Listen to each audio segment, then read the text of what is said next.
नमस्कार दोस्तों, आइए जानते हैं श्रीमद् भागवत गीता के 11वें अध्याय का द्वारिका में श्री कृष्ण जी का राजोचित स्वागत। सूत जी कहते हैं, श्री कृष्ण ने अपने समृद्ध अनार्थ देश में पहुंचकर वहां के लोगों की विरह वेदना बहुत कुछ शांत करते हुए अपना श्रेष्ठ पासजन्य नामक शंख बजाया। भगवान के होठों की लाली से लाल हुआ वह श्वेत वर्ण का शंख बजते समय उनके कर कमलों में ऐसा शोभायमान हुआ जैसे लाल रंग के कमलों पर बैठकर कोई राजहंस उच्च स्वर में मधुर गान कर रहा हो। भगवान के शंख की वह ध्वनि संसार के भय को भयभीत करने वाली है। उसे सुनकर सारी प्रजा अपने स्वामी श्री कृष्ण के दर्शन की लालसा से नगर के बाहर निकल आई। भगवान श्री कृष्ण आत्म राम हैं। वे अपने आत्मलाभ से ही सदा सर्वदा पूर्ण काम हैं। फिर भी जैसे लोग बड़े आदर से भगवान सूर्य को भी दीपदान करते हैं, वैसे ही अनेक प्रकार की भेंटों से प्रजा ने श्री कृष्ण का स्वागत किया। सबके मुख कमल प्रेम से खिल उठे। वे हर्ष से गदगद वाणी से सबके सुहृदय और रक्षक भगवान श्री कृष्ण की ठीक वैसे ही स्तुति करने लगे जैसे बालक अपने पिता से अपनी तोतली बोली में बातें करते हैं। स्वामिनी, हम आपके उन चरण कमलों को सदा सर्वदा प्रणाम करते हैं जिनकी वंदना ब्रह्मा, शंकर और इंद्र तक करते हैं, जो संसार में परम कल्याण चाहने वालों के लिए सर्वोत्तम आश्रय है, जिनकी शरण ले लेने पर परम समर्थ काल भी एक बाल तक बाका नहीं कर सकता। विश्वभावन आप ही हमारे माता और सुहृदय स्वामिन और पिता हैं। आप ही हमारे सद्गुरु और परम आराध्य देव हैं। आपके चरणों की सेवा से हम कृतार्थ हो रहे हैं। आप ही हमारा कल्याण करें। हम आपको पाकर सनाथ हो गए, क्योंकि आपके सर्व सौंदर्य सार अनुपम रूप का हम दर्शन करते रहते हैं। कितना सुंदर मुख है। प्रेम पूर्वक मुस्कान से सन्निग्ध चितवन, यह दर्शन तो देवताओं के लिए भी दुर्लभ है। कमलनयन श्री कृष्ण, जब आप अपने बांधुओं से मिलने के लिए हस्तिनापुर अथवा मथुरा ब्रजमंडल चले जाते हैं, तब आपके बिना हमारा एक एक क्षण कोट कोट वर्षों के समान लंबा हो जाता है। आपके बिना हमारी दशा वैसे ही हो जाती है जैसे सूर्य के बिना आँखों की। भक्त वत्सल भगवान श्री कृष्ण की प्रजा के मुख से ऐसे वचन सुनते हुए और अपने कृपामयी दृष्टि से उन पर अनुग्रह की वृष्टि करते हुए द्वारिका में प्रविष्ट हुए। जैसे नाग अपनी नगरी भोगवती पातालपुरी की रक्षा करते हैं, वैसे ही भगवान वह द्वारिकापुरी भी मधु भोज दशाहर हर अर कुकुर अंधक और विषणिक वंश यादवों से जिनके पराक्रम की तुलना और किसी से भी नहीं की जा सकती सुरक्षित थी। वह पूरी समस्त ऋतुओं के संपूर्ण वैभव से संपन्न एवं पवित्र वृक्षों एवं लताओं के कुंजों से युक्त थी।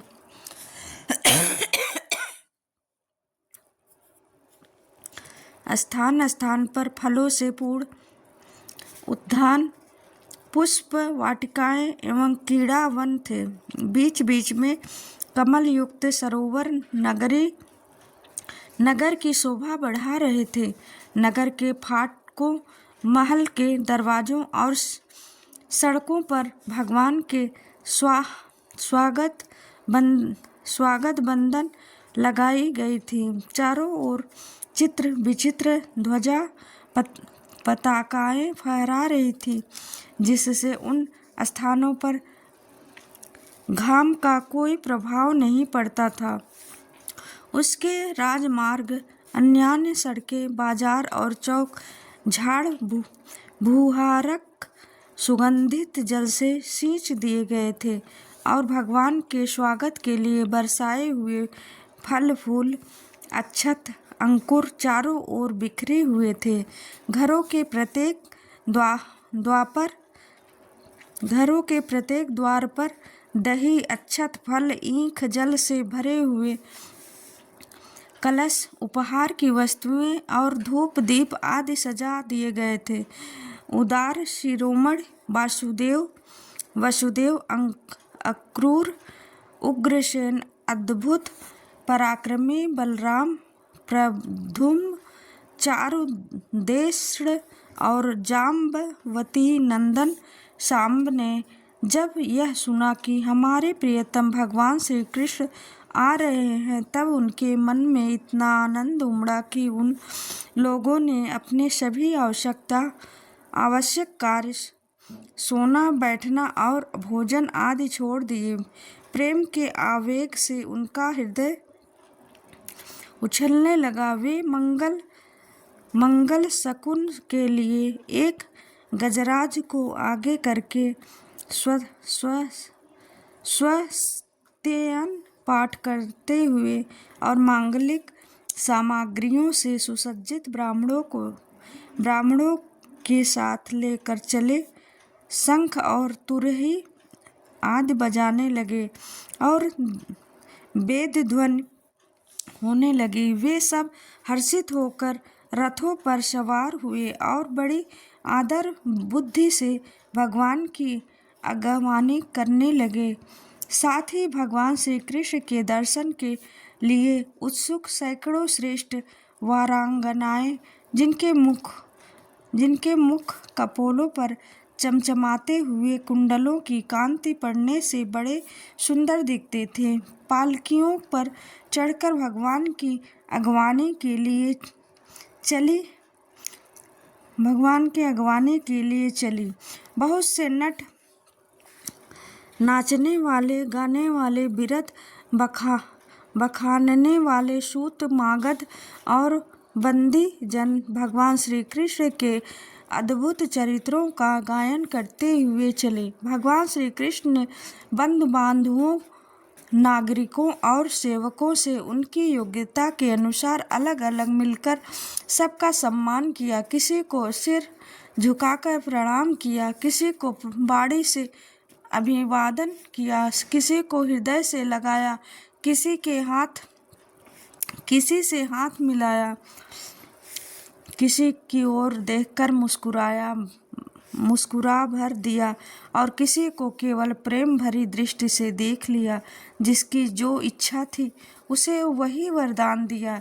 इस प्रकार चांडाल्य पर्यंत सबको संतुष्ट करके गुरुजन,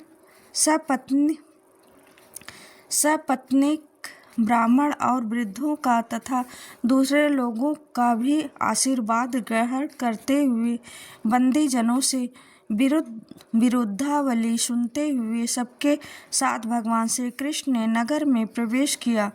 शौनक जी जिस समय भगवान राजमार्ग से जा रहे थे, उस समय द्वारिका की कुल कामिनियां भगवान के दर्शनों को ही परमानंद मानकर अपनी अपनी अटारियों पर चढ़ गई।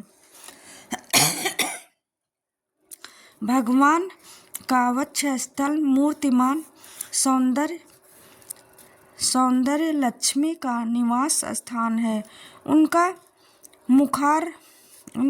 मुखारविंद नेत्रों के द्वारा पान करने के लिए सौंदर्य सुधा से भरा हुआ पात्र है। उनकी भुजाएं लोकपालों को भी शक्ति देने वाली हैं। उनके चरण कमल भक्त परमहंसों के आश्रय हैं। उनके अंग अंग शोभा के धाम हैं। भगवान की इस छवि को द्वारिकावासी नित्य निरंतर निहारते रहते हैं। फिर भी उनकी आंखें एक क्षण के लिए भी तृप्त नहीं होती। द्वारिका के राजपथ पर भगवान श्री कृष्ण के ऊपर श्वेत वर्ण का छत्र तना हुआ था। श्वेत चंवर डुलाए जा रहे थे। चारों ओर से पुष्पों की वर्षा हो रही थी। वे पीतांबर और वनमाला धारण किए हुए थे। इस समय वे ऐसे शोभायमान हुए मानो श्याम मेघ एक ही साथ सूर्य, चंद्रमा, इंद्रधनुष और बिजली से शोभायमान हो।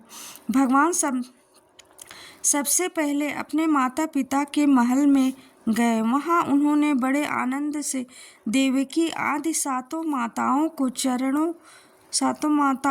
के चरणों पर सिर रखकर प्रणाम किया और माताओं ने उन्हें अपने हृदय से लगाकर गोद में बैठा लिया।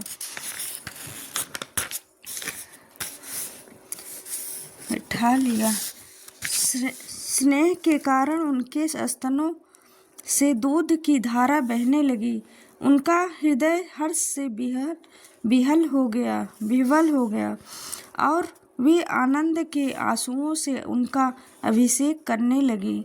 माताओं से आज्ञा लेकर वे अपने समस्त भोग सामग्रियों से संपन्न सर्वश्रेष्ठ भवन में गए। उनमें 16,000 पत्नियों के अलग अलग महल थे। अपने प्राणनाथ भगवान श्री कृष्ण को बहुत दिन बाहर रहने के बाद घर आया देखकर रानियों के हृदय में बड़ा आनंद हुआ। उन्हें अपने निकट देखकर वे एकाएक ध्यान छोड़कर खड़ी हुई। उन्होंने केवल आसन को ही नहीं बल्कि उस नियमों को भी त्याग दिया जिन्हें उन्होंने पति के प्रवासी होने पर ग्रहण किया था। उस समय उनके मुख और नेत्रों में लज्जा छा गई। भगवान के प्रति उनका भाव बड़ा ही गंभीर था। उन्होंने पहले मन ही मन, फिर नेत्रों के द्वारा और तत्पश्चात पुत्रों के बहाने शरीर से उनका आलिंगन किया। शौनक जी, उस समय उनके नेत्रों में जो प्रेम की आंसू छलक आए थे, उन्हें संकोचवश उन्होंने बहुत रोका, फिर भी विवशता के कारण वे ढलक ही गए। यद्यपि भगवान श्री कृष्ण एकांत में सर्वदा ही उनके पास रहते थे, तथापि उनके चरण कमल उन्हें पद पद पर नए नए जान पड़ते। भला स्वभाव से ही चंचल लक्ष्मी, जिन्हें एक क्षण के लिए भी कभी नहीं छोड़ती, उनकी सन्निधि से किस स्त्री को तृप्ति हो सकती है। जैसे वायुवासों के संघर्ष से दावानल पैदा करके उन्हें जला देता है, वैसे ही पृथ्वी के भारभूत और शक्तिशाली राजाओं में परस्पर फूट डालकर बिना शस्त्र ग्रहण किए ही भगवान श्री कृष्ण ने उन्हें कई अक्षौहिणी सेना सहित एक दूसरे से मरवा डाला और उसके बाद आप ही उपराम हो गए। साक्षात परमेश्वर ही अपनी लीला से इस मनुष्य लोकों में अवतीर्ण हुए थे और सहस्त्रों रमणी रत्नों में रहकर उन्होंने साधारण मनुष्य की तरह क्रीड़ा की, जिनकी निर्मल और मधुर हंसी उनके हृदय के उन्मुक्त भावों को सूचित करने वाली थी। जिनकी लचीली चितवन की चोट से बेसुध होकर विश्व विजयी कामदेव ने भी अपने धनुष का परित्याग कर दिया था।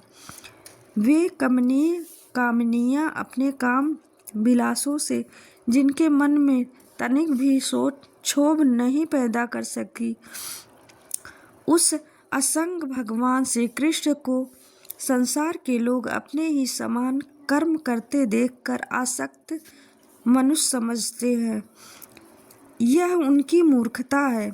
यही तो भगवान की भगवत्ता है कि वे प्रकृति में स्थित होकर भी उसके गुणों से कभी लिप्त नहीं होते। जैसे भगवान की शरणागत बुद्धि अपने में रहने वाले प्रकृत गुणों से लिप्त नहीं होती, वे मूढ़ स्त्रियां भी श्री कृष्ण को अपना एकांत सेवी स्त्री परायण भक्त ही समझ बैठी थी, क्योंकि वे अपने स्वामी के ईश्वर को नहीं जानती थी।